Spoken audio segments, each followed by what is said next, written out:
is meant to be joyful. I know sometimes people worry this might be a bit somber.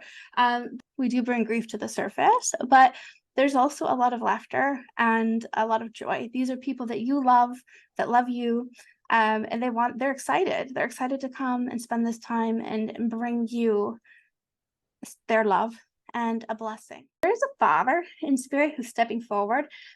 He makes me feel like if he was physically here for this Thanksgiving, he would just about be getting into like some kind of whiskey or something. Like he's making me feel this is like a traditional thing for his gatherings, like family gatherings and get-togethers.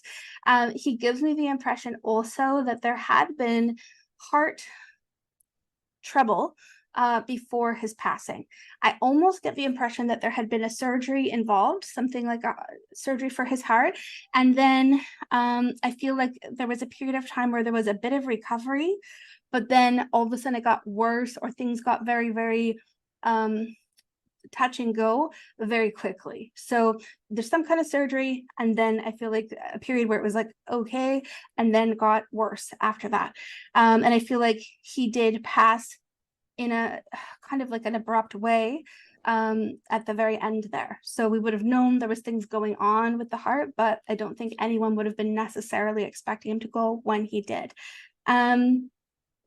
I don't feel like this is a super elderly man. I want to say maybe in his 70s. I wouldn't put him much older than that. I'll continue to get a few more pieces of information. But so far with those pieces, I'm wondering if anyone would know or feel like maybe this might be. You understand Dad would have had the surgery?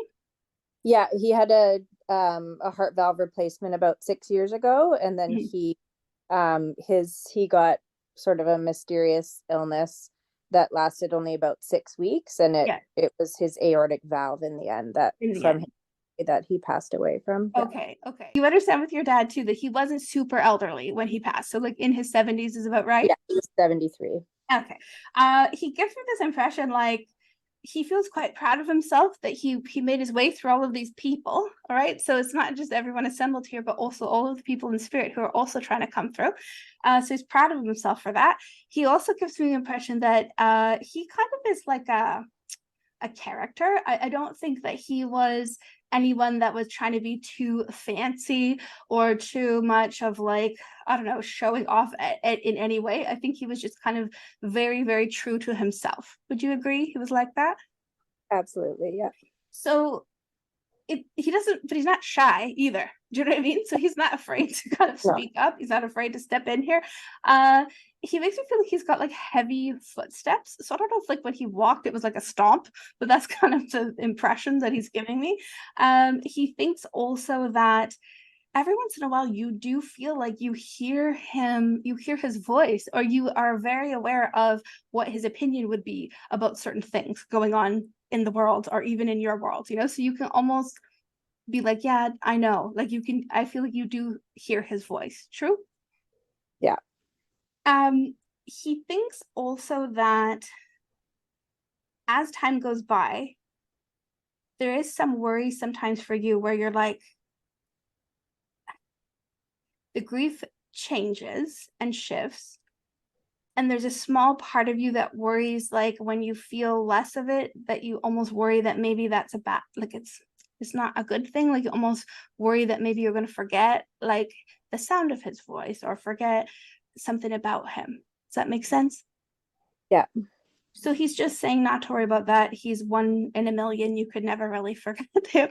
There's also something about like a little bit of a stubbornness when it comes to the way to do things, like that his method or his way to do stuff is almost like, for him, that feels like it's supposed to be that is the right way. So I almost get that, not in every way, not stubborn 24/7, but I do get that every once in a while he could really dig in his heels and there would be no convincing him otherwise. Yeah. So he's just showing us his personality.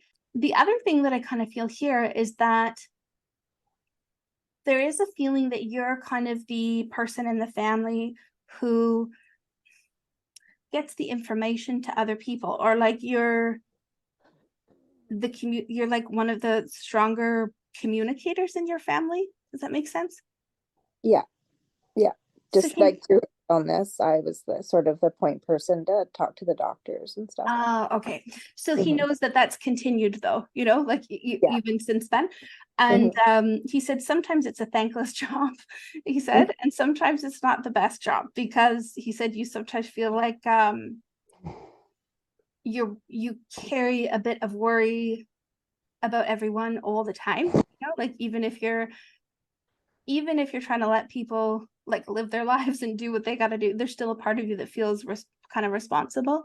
And so he's just saying that he wants you to know he supports you, and he knows that it's not the easiest job to have. I keep getting this name like with a J, almost like Joe, Joseph, something like that.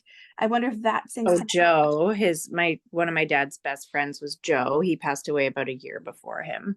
Okay. Your dad's way of letting you know that Joe is also there too. Oh, okay. What is dad's first name? Larry. Larry. Okay, just so I can thank him properly, but I will leave that with you. Thank you. My pleasure. So wonderful. Okay, so I'll thank him very much. Just as I said that, he showed me a slice of the pumpkin pie. So just so you know, he's eating well in spirit.